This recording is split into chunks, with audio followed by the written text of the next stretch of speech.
El avión que volaba demasiado alto.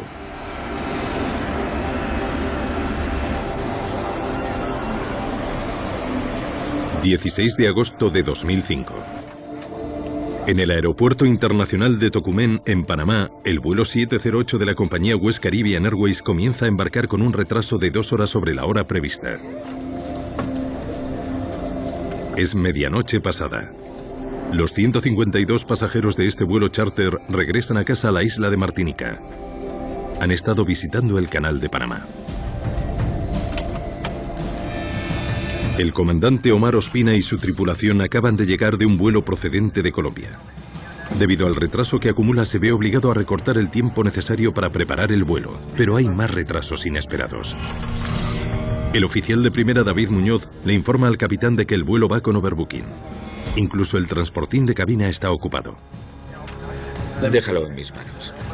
Alejo, te necesito a bordo para que des las instrucciones en español e inglés. Sí, señor. Ángela y Luisa pueden quedarse en tierra. Se lo comunicaré. 2 de las azafatas se quedarán en Panamá debido a la falta de espacio a bordo. Comandante, acabamos de recibir la hoja de carga definitiva. Comprueban la carga del aparato. Despegue por pista 21 derecha, señor. 3.050 metros. Con esa distancia, el comandante calcula que pueden despegar sin problemas. El plan de vuelo les llevará a través de algunas zonas de mal tiempo, algo a lo que las tripulaciones están acostumbradas durante la temporada de huracanes. Listos para despegar. Solicito pushback. West Caribbean Airways 708 a torre. Solicitamos pushback en puerta 28. West Caribbean 708 listo para pushback, puerta 28. Procedan a pista 21 izquierda.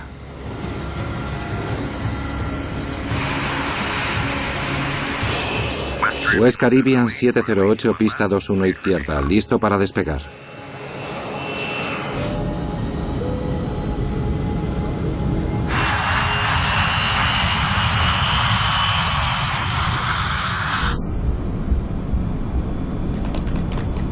V1. Rotando. A la 1 de la madrugada, el vuelo 708 parte rumbo a la Martinica. Despegaron del aeropuerto de Tocumen, en Panamá, con una carga muy pesada para ese avión en un vuelo largo. La duración del vuelo debía ser de 3 horas. Ascienden a 9.500 metros, la altitud de crucero inicialmente asignada.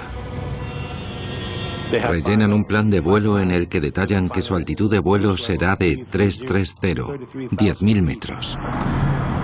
El aparato es un MD-80. Un avión fácilmente reconocible por los 2 motores que lleva en la parte trasera. El MD-82 es un buen avión, es un modelo que deriva del DC-9. Lo hicieron más largo, más eficiente en cuanto a aprovechamiento de combustible, y lo dotaron de una aviónica y una instrumentación más moderna. Activa el antihielo, por favor. A medida que van ganando altura, la temperatura exterior cae, y es necesario activar el sistema antihielo del avión. Tras media hora de vuelo y alcanzada una altura de 30.000 pies, la meteorología se vuelve muy adversa. Un huracán de baja intensidad que se desplaza desde el Atlántico provoca fuertes vientos en la zona que deben atravesar. Solicita desvío hacia la izquierda. Barranquilla West 708, solicitando desvío hacia la izquierda para evitar formación. West Caribbean 708, despejado para desvío hacia izquierda.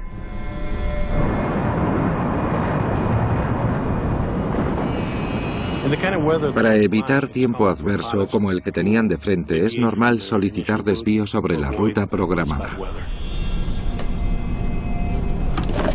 Debería mejorar en breve.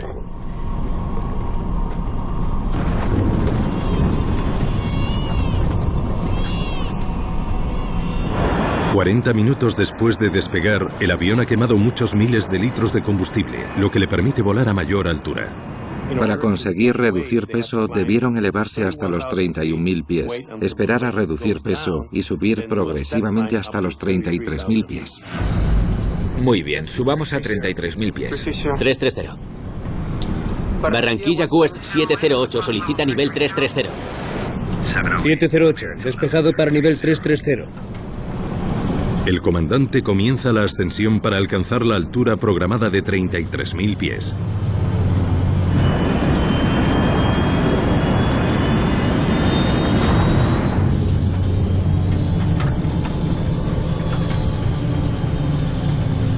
Apaga el antihielo del motor.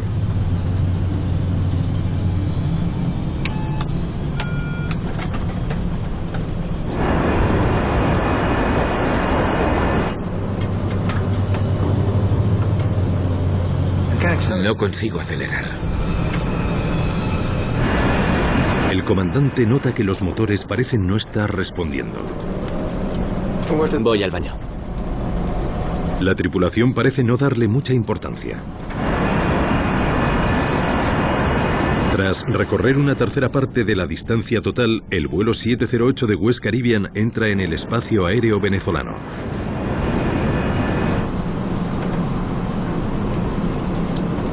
¿Hay café y pastel para todos o tenemos que compartir?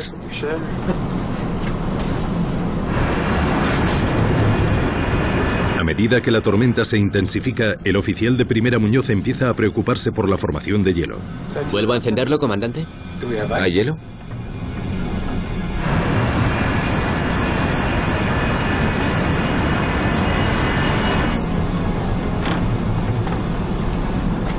Enciéndelo.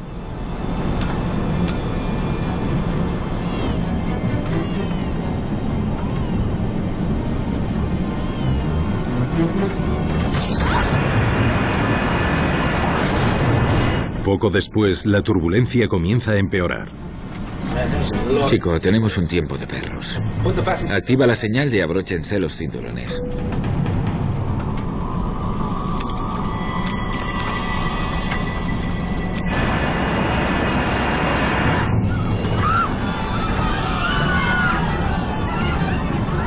Por favor, permanezca en su asiento.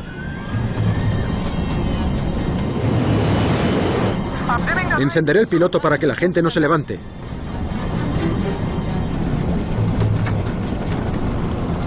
¿Descendemos a nivel 310? Adelante. Maiquetía Whiskey Charlie. La estación de control aéreo de Maiquetía en Venezuela no dispone de radar. Solicitud de descenso a nivel 310. El controlador depende de los pilotos para saber su posición. 310. El capitán Ospina desactiva el piloto automático. Baja a 310. Y el avión comienza su descenso nuevamente a nivel 310. La turbulencia empieza a ser aún más violenta. Y de repente salta el stick shaker, el aviso más grave que puede tener la tripulación. La palanca de mando del comandante empieza a vibrar, avisándole de que el avión se mueve a una velocidad peligrosamente lenta. Desde una altura cercana a los 31.000 pies, el avión se desploma repentinamente.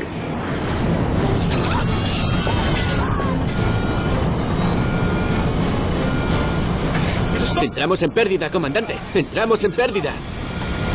El avión se precipita a gran velocidad. La tripulación dispone de escasos segundos para averiguar el motivo. West 708. Nivel por debajo de 240. Descendiendo a 240. ¿Tiene algún problema? Afirmativo. Dile que tenemos pérdida de combustión en ambos motores. No nos funcionan los motores. Confirme. No nos funcionan motores. Recibido. Confirme radial y distancia a punto cabello si es posible. El controlador necesita saber dónde se encuentra. Negativo, negativo. Estamos a 14.000 pies. A 4.000. Y bajando, el avión es ingobernable. Mantengan las cabezas agachadas. Abajo, mantengan las cabezas agachadas. Confirme número de personas a bordo. Intención y distancia de ayuda a navegación si es posible. 152 pasajeros. El aparato es imposible de controlar. En tan solo 30 segundos el avión desciende 9.000 pies. He copiado 152 pasajeros. Afirmativo. Recibido. Confirme qué nivel está atravesando ahora mismo. Whiskey Charlie Whiskey.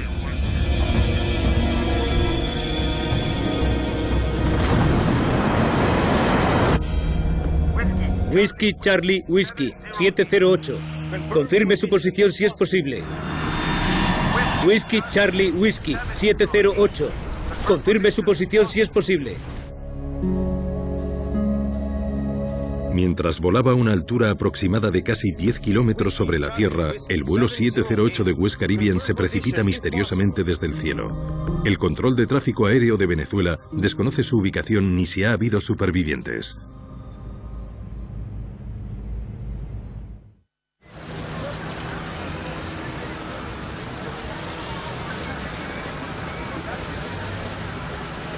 La mañana siguiente a la desaparición del vuelo 708 de West Caribbean, unos campesinos venezolanos informan de que un avión se ha estrellado en una remota granja. La coronel Lorlis Ramos es la jefa de investigación de accidentes aéreos del gobierno venezolano. Nunca ha tenido que hacer frente a una catástrofe como esta. Lo que ve la deja en estado de shock. Las 160 personas que había a bordo, la mayoría ciudadanos franceses de la isla de Martinica, han muerto. Sí, fue muy impresionante para nosotros porque era nuestro primer accidente grande, de mucha severidad, y sentíamos presión por ello. Es el accidente, o ha sido el accidente con mayor cantidad de muertes que ha habido en Venezuela. El panorama de la investigación es devastador. Lorlis Ramos sabe que el avión que se ha estrellado es uno de los más seguros del mundo.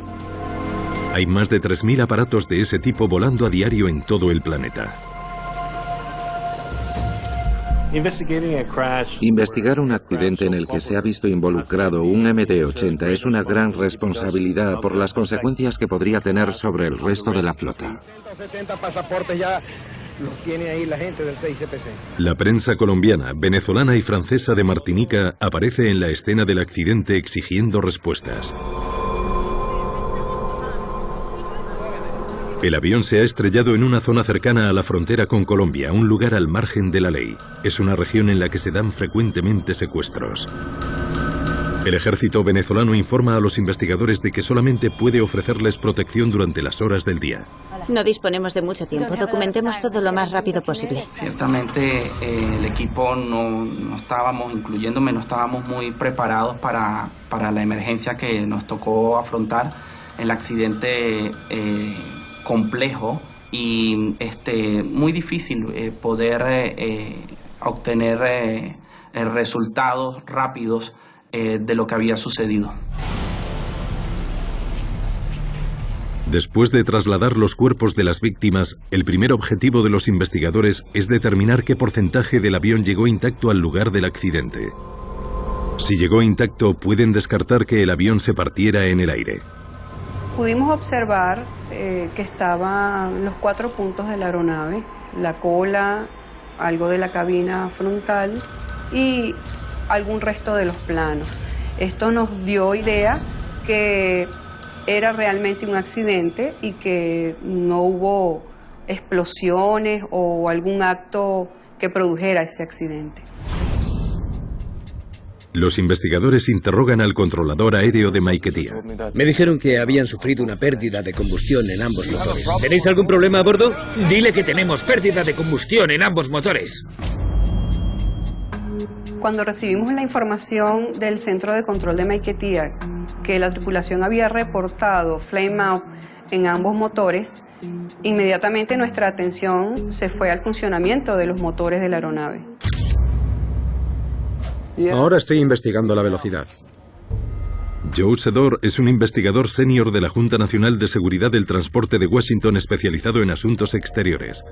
En cuanto nos notifican un accidente, nos ponemos en contacto con el fabricante tanto del fuselaje como de los motores. Debido a la información inicial del fallo en ambos motores, nos pusimos a reunir la mayor cantidad de información posible acerca de esto. No hay señales de fuego en el interior del motor. Lorlis se vio desbordada por la magnitud del accidente. Era una región remota. Había 4 países involucrados y no disponía de mucho personal. Veamos qué podemos averiguar acerca de la meteorología que debieron afrontar.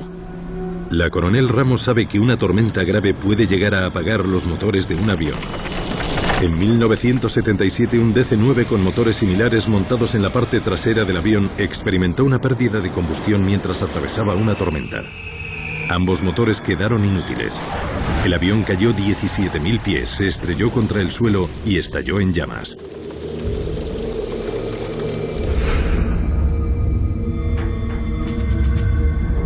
Los investigadores sospechan que los motores del vuelo 708 se pudieron bloquear por la intensa lluvia que les entraba o por los vientos turbulentos.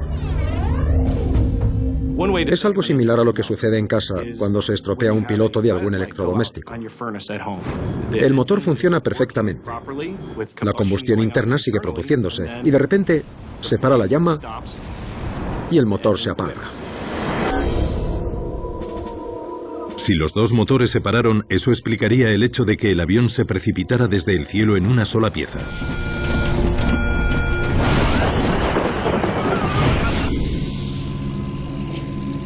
La coronel Ramos sabe que la forma más fácil y segura de averiguar con certeza lo que sucedió es recurrir a las dos cajas negras del aparato. Podrían contener información clave sobre el vuelo y grabaciones de audio. Pero es complicado recuperarlas por motivos políticos. Una dificultad añadida a esta investigación fue su carácter internacional. Se trataba de una aerolínea colombiana que había despegado de Panamá, que atravesaba espacio aéreo venezolano y que se estrelló dentro de su territorio. Por lo que respecta a la posición de Venezuela, tenían poco que ver con el propio vuelo o los pasajeros que iban a bordo. El gobierno venezolano, muy receloso de la administración estadounidense, tiene la última palabra en la decisión de quién deberá examinar las cajas negras del aparato. Al tratarse de un aparato de fabricación estadounidense, les ofrecimos nuestras instalaciones para descargar las grabaciones y los datos del FDR y del CVR, pero solicitaron descargarlo en las instalaciones francesas de la BEA, nuestros homólogos en París.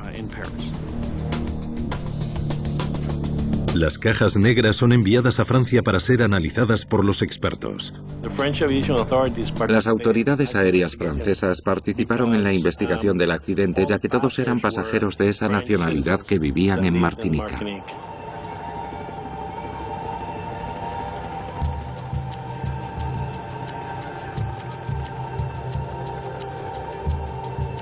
Al mismo tiempo, los investigadores barajan otro posible motivo del fallo de los motores: combustible contaminado. Buscan el camión que suministró el combustible al avión en Panamá. Fue importante examinar el combustible porque al tener el reporte de la tripulación que habían fallado los motores, esa era una posible causa. El análisis del combustible por búsqueda de contaminación se solicitó a las autoridades panameñas. Ellos realizaron unas pruebas determinando, de los cuales fueron negativos los resultados. Hola, espero poder ayudar. Joe Sedor llega desde Washington acompañado por dos expertos en motores. En cuanto llegamos al lugar del accidente, lo primero que quisimos hacer fue echarle un vistazo a los motores. Mi investigador y el de Pratt & Whitney se dedicaron a estudiar minuciosamente cada uno de los motores. Lo que descubrieron fue sorprendente. Ambos motores mostraban evidencias de que en el momento del impacto estaban rotando a gran velocidad. Eso equivale a decir que los motores estaban trabajando a elevada potencia. Los investigadores sugieren que los motores funcionaban bien. Cuando obtuvimos los resultados del análisis de los motores, nos dimos cuenta que ellos trabajaron perfectamente. ¿Tenéis algún problema a bordo? Comunícales que hemos tenido un problema en ambos motores. Afirmativo. Tenemos pérdidas en ambos motores. Definitivamente da la impresión de que esas turbinas estaban girando en el momento del impacto. Y que el reporte que había hecho la tripulación de Flame Out nunca ocurrió. El principal sospechoso del accidente de uno de los aviones más populares del mundo acaba de ser descartado. Los investigadores necesitan abrir nuevas líneas. En esos momentos solo deseábamos obtener los datos del vuelo y las grabaciones de la cabina, de las cajas negras, lo antes posible. El equipo centra ahora su mirada en las cajas negras para que arrojen algo de luz a la investigación. Viajan a Francia, donde una de las cajas ya ha sido abierta. Cuando escuchan las grabaciones de las voces de la cabina se muestran sorprendidos con lo que oyen. Perdemos potencia, estamos entrando en pérdida. Luego de escuchar la grabación de voces de cabina, pudimos percibir de que la aeronave había entrado en pérdida. ¿Cómo puede entrar este aparato en pérdida a 30.000 pies de altura con dos motores que funcionaban a la perfección? Para crear la sustentación necesaria para poder volar, el avión depende de que sus alas atraviesen una corriente de aire a gran velocidad. Un avión entra en pérdida cuando la corriente de aire que empuja las alas hacia arriba se reduce hasta el punto de que no soporta el peso del avión en el aire.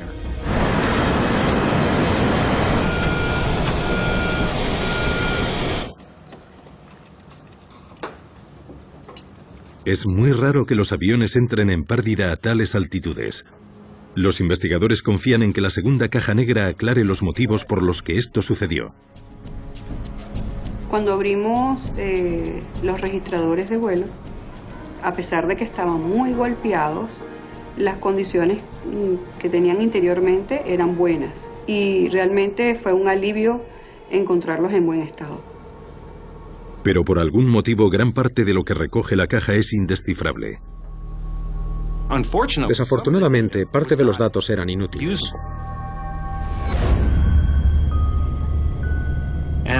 Y no teníamos acceso a información clave, como la altura, posición del timón, dirección, o lo que es más importante, los parámetros de presión de los motores.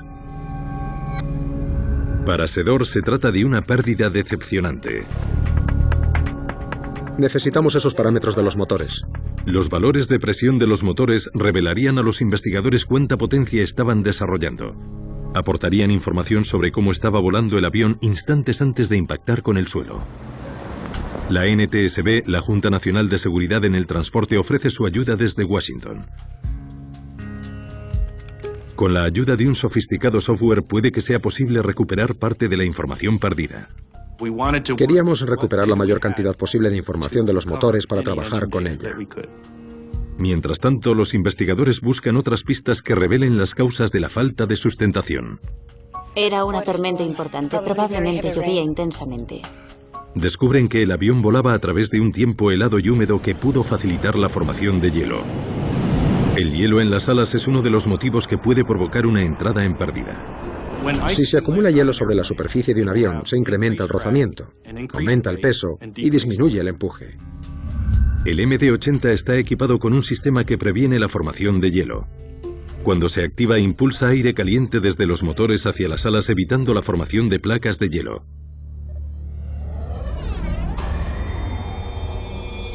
Veamos qué medidas tomaron contra el hielo. Enciende la señal y abróchense los cinturones de seguridad. Vaya, eso sí que es un tiempo de perros. A medida que el avión se acercaba a los 33.000 pies, el comandante Ospina tomó una decisión poco usual. Apaga el antihielo. Poco después, el oficial de primera Muñoz pregunta si debe volver a encender el sistema antihielo. ¿Vuelvo a encender, comandante? ¿Tenemos hielo? Los pilotos normalmente recurren a los marcos metálicos de las ventanas de cabina para ver si se está formando hielo ahí. Enciéndelo. Aparentemente, el capitán pudo ver cómo se había formado hielo. Al estar atravesando unas condiciones frías y húmedas, los investigadores se preguntan por qué la tripulación no se limitó a dejar el sistema antihielo conectado. Durante el vuelo y las condiciones meteorológicas que tenían, ellos tenían que haber utilizado el sistema de hielo, antihielo durante todo el vuelo. Los investigadores se preguntan qué empujó a la tripulación a cometer el error que provocó la formación de hielo sobre las alas del avión, lo que hizo que entrara en pérdida y cayera al vacío.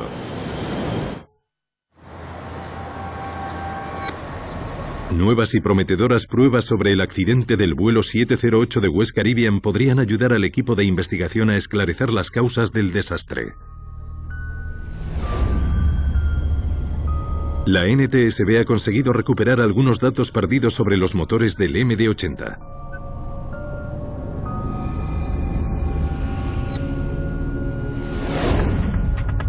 Era muy importante para nosotros, pues nos permitió comprender el comportamiento de los motores a lo largo del vuelo. Si se hubiera formado hielo sobre las alas, los motores se hubieran visto forzados a trabajar a mayor potencia para superar la fricción generada. Los datos de potencia del motor se hubieran disparado. Mira esto. La potencia del motor no iba en aumento, sino que descendía progresivamente. Eso nos permitió afirmar que no se formó hielo sobre el fuselaje del avión. El hielo no fue el causante de la entrada en pérdida del avión. ¿Cuál fue entonces el motivo? Los investigadores deben determinar la razón por la cual los motores no suministraron la suficiente potencia para poder mantener el aparato en el aire. El historial de frecuentes violaciones del código de seguridad por parte de la aerolínea les proporciona una nueva posible pista. Había sido multada en el pasado por volar con sobrepeso. Las autoridades colombianas habían pesado varios aviones de la compañía en una báscula de la que disponen en el aeropuerto de Bogotá y habían comparado los resultados con los manifiestos de carga. En ocasiones habían comprobado que los aparatos pesaban más de lo que reflejaban dichas hojas. ¿Sería el exceso de carga el motivo por el cual el vuelo 708 entró en pérdida? Durante la visita que se realizó a Panamá, se pudo detectar que West Caribbean no llevaba un control muy riguroso con lo que era el chequeo del equipaje de los pasajeros. Si un avión pesa demasiado, es posible que no pueda volar a gran altura donde el aire es menos denso. Los pilotos deben ser muy meticulosos al realizar esos cálculos.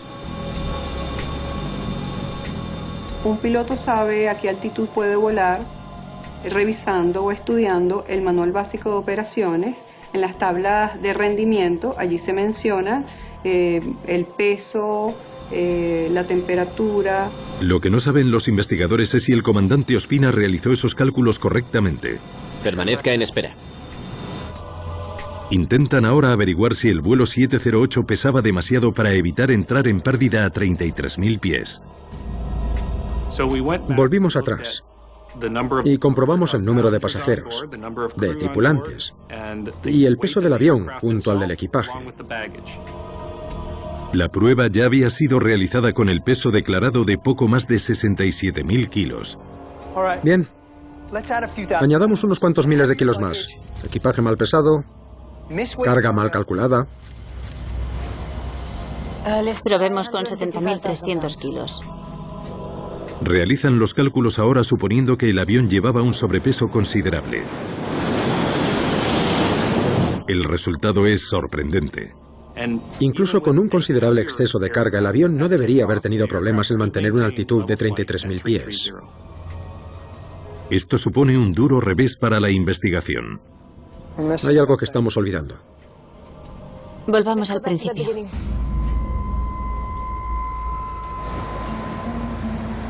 Tras muchas horas de trabajo, siguen sin dar con los motivos del accidente.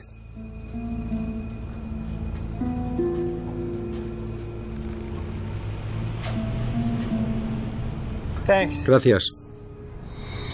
La respuesta tiene que ver con cómo distribuye la energía el avión.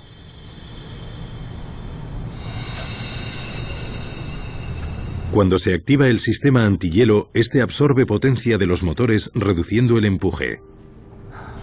Esta bajada del empuje puede afectar al rendimiento del avión dependiendo de la altitud y el peso del aparato. El estudio del rendimiento demostró que el avión era perfectamente seguro para volar a 33.000 pies con el sistema antihielo desactivado. Activa el antihielo, por favor.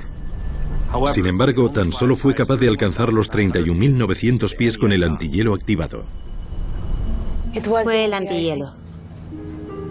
Les privó de la potencia que necesitaban. No deberían haber sobrepasado los 31.900.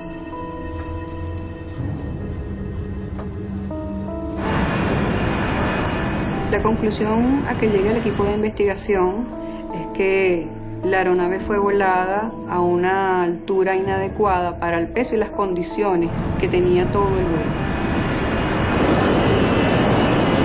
Enciéndelo. La velocidad empezó a bajar cuando encendieron el sistema antihielo. Eso provocó un descenso en el empuje. Los investigadores dictaminan que la reducción del empuje hizo que el avión entrara en pérdida. Señor, acabamos de recibir el manifiesto de carga. Suponen que a la hora de calcular su altitud máxima de crucero, el capitán Ospina olvidó tener en cuenta la pérdida de potencia provocada por la activación del sistema antihielo.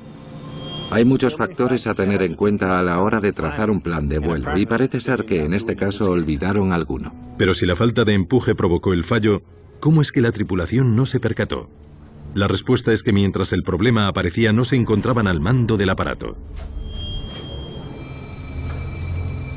Tenían activado el piloto automático. El piloto automático no debería permitir que un avión entre en pérdida. Los investigadores se preguntan ahora por qué en este caso concreto sí sucedió.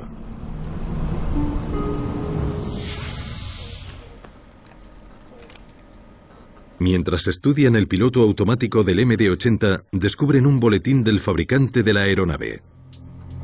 Fue enviado a la compañía 3 años antes. Bajo determinadas condiciones, la velocidad del viento podía activar la señal de pérdida antes de que el piloto automático se desactive. En el boletín que emitió Boeing se describe casi que la misma situación que ocurrió en el accidente de West Caribbean. Las condiciones prácticamente idénticas. Se informaba a las tripulaciones de que si activaban el piloto automático para mantener la altitud, debían vigilar la velocidad del aparato. El boletín de operaciones advertía de que con el piloto automático encendido y a gran altura podía suceder algo como lo que finalmente ocurrió, que el avión podía mantener la altura, pero disminuir la velocidad si los pilotos no la vigilaban. Así que para mantener la altitud mientras la velocidad desciende, el avión tiende a elevar el morro, aumentando el ángulo de ataque para tener una mayor sustentación. Pero esto supone problemas, ya que no se puede superar cierto ángulo de ataque o se puede entrar en pérdida. En este caso, el piloto automático llevó a una condición de excesivo ángulo de ataque a la aeronave que hizo que entrara en pérdida.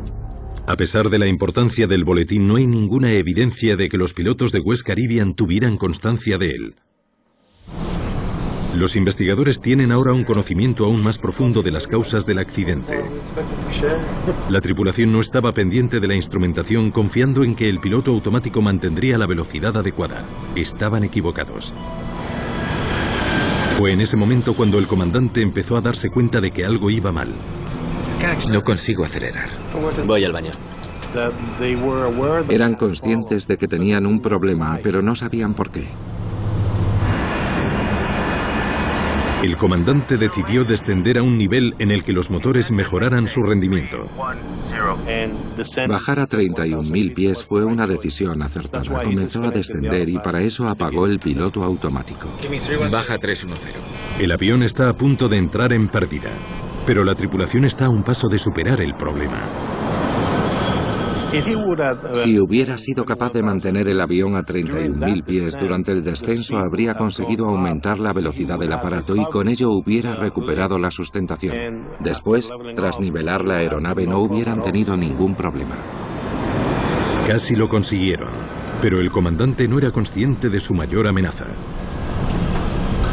El avión sigue desplazándose a una velocidad demasiado baja y con el morro alzado en un ángulo peligrosamente elevado. Ahí es cuando tuvieron verdadera mala suerte. Las turbulencias causadas por el mal tiempo que estaban atravesando. Los vientos eran fuertes y el avión vulnerable. Nuestro estudio demostró que solo una corriente ascendente de 30 km por hora podía hacer que el avión entrara en pérdida. Los investigadores llegaron a la conclusión de que el aparato fue golpeado por una violenta corriente de aire ascendente que elevó la parte delantera lo suficientemente como para hacerlo entrar en pérdida. Una situación que la tripulación manejó de manera equivocada. La comunicación entre ellos fue muy poca. El capitán pensaba que había tenido un apagado de los dos motores. Comunícale que tenemos un fallo de combustión en ambos motores. Tenemos un fallo de combustión en ambos motores. El comandante no le estaba diciendo al primer oficial lo que debía hacer. Estaba pendiente únicamente de sus motores, lo cual en este tipo de situaciones es un grave problema.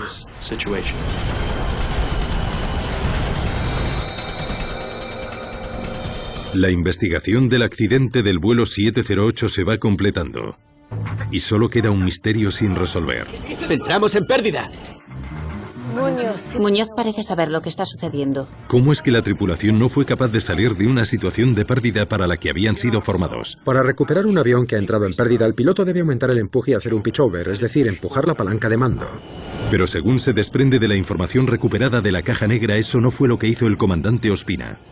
No hay ningún indicio de que el piloto empujara la palanca de mando para reducir el ángulo de ataque e incrementar la velocidad. Está tirando de la palanca de mando. Llegados a este punto es imposible recuperar el control de la aeronave. El piloto debería haber empujado el mando. La pregunta es, ¿por qué no lo hizo? Los investigadores encuentran una pista al volver a revisar los datos del motor en el momento preciso de la entrada en pérdida. Eso fue lo que distrajo al piloto. En el momento de entrar en pérdida comprobamos que ambos motores redujeron simultáneamente su potencia. Seguramente eso confundió a los pilotos. Cuando el flujo de aire que entra en el motor se ve interrumpido, se produce una desaceleración que reduce el empuje. Las fuertes corrientes de aire ascendentes de la zona pudieron hacer que ascendiera el punto de entrada de aire al motor, y eso causó que el avión desacelerara. Con la potencia del motor temporalmente reducida, el comandante llegó a la conclusión equivocada de que ambos motores se habían apagado. ¡Entramos en pérdida! El copiloto gritó: «Entramos en pérdida, comandante, entramos en pérdida». Pero no obtuvo respuesta del piloto. Eso demuestra que el comandante estaba más pendiente de los motores. Sin darse cuenta de que había entrado en pérdida, el capitán empeoró la situación al tirar de la palanca de mando. Eso hizo que el morro del aparato siguiera en una posición peligrosamente elevada. Comunícales que hemos tenido una pérdida de combustión en ambos motores. La tripulación no supo entender la situación que se les presentó. West 708, bajando nivel 240. ¿Tenéis un problema a bordo? No funcionan los motores. El avión vibraba mucho cuando entró en pérdida. Estaban pendientes de la desaceleración de los motores y al mismo tiempo estaban comunicándose con el controlador aéreo. Durante ese tiempo, el piloto tuvo poco tiempo para solucionar el problema. Era una situación muy complicada para él. Es muy importante que las tripulaciones se comuniquen de una manera eficaz. Y en este caso no se oye esa comunicación entre ambos pilotos. Y no hubo comunicación efectiva entre ellos. Fue una cabina casi que silenciosa. Hasta el momento que muy poco antes del accidente se dieron cuenta que estaban en graves problemas. En ese momento era ya demasiado tarde. Habían sobrepasado el punto de no retorno. Durante el descenso, según los datos recuperados de la caja negra, alcanzaron una velocidad de descenso media superior a los 12.000 pies por minuto. A esa velocidad no solo la fuerza G hubiera imposibilitado cualquier tipo de reacción, sino que además la vibración del aparato debió de ser enorme. Por ese motivo, al escuchar la grabación, las voces parecen temblar. Negativo, negativo. Estamos a 14.000 pies. Estamos a 1.4000. Estamos cayendo. El aparato se ha vuelto incontrolable. Eso es debido a las elevadas vibraciones del aparato. Para la gente que estaba a bordo, la caída final fue una pesadilla que duró casi 3 minutos.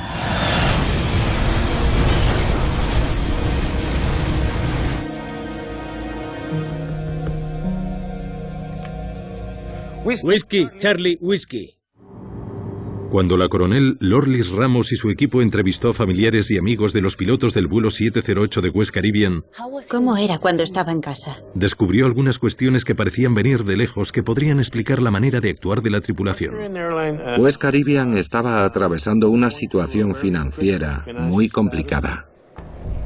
Esto debido a una situación económica que atravesaba la empresa West Caribbean y que se había manifestado en las tripulaciones de vuelo, ya que tenían aproximadamente como 6 meses que no cobraban sus sueldos, y esto podía de alguna u otra manera influir en la concentración del capitán al momento de atender la emergencia.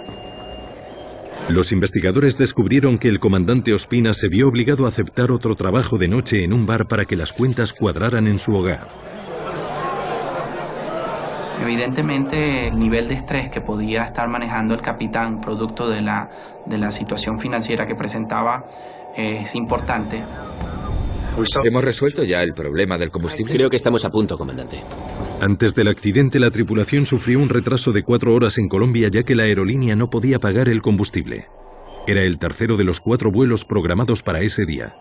La tripulación manejó un nivel de estrés, ya venían acumulando la demora, no se sabía si el vuelo se iba a cancelar.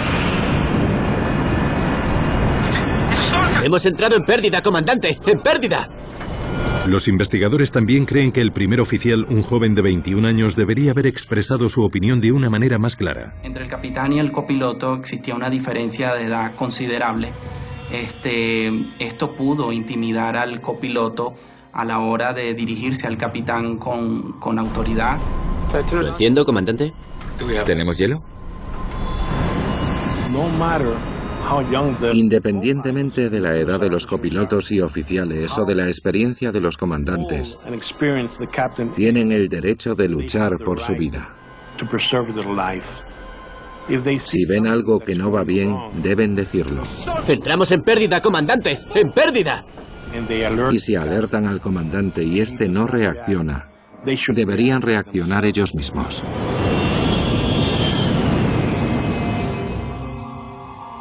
El informe oficial de los investigadores concluye que hubo un nivel insuficiente de percepción de la gravedad de la situación por parte de ambos pilotos. A pesar de que lo que se está cuestionando es la actuación de los pilotos, también hay que volver la vista hacia los operadores de la línea aérea. ¿Les proporcionaron la formación adecuada? Descubrimos que no había sido así, que no habían recibido una formación adecuada en manejo de tripulaciones ni en situaciones de entrada en pérdida. Este accidente ocurre por una cantidad de factores que no solamente son atribuibles a la tripulación. Habían condiciones deplorables en el funcionamiento de la aerolínea.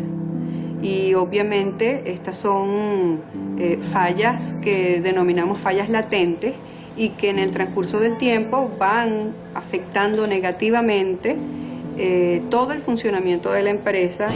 Negativo, negativo. ¿Tenéis un problema a bordo? Estamos a 14.000 pies y bajando. El aparato está fuera de control. El informe final incluye un largo listado de recomendaciones para asegurar que no vuelva a repetirse una tragedia como la del vuelo 708.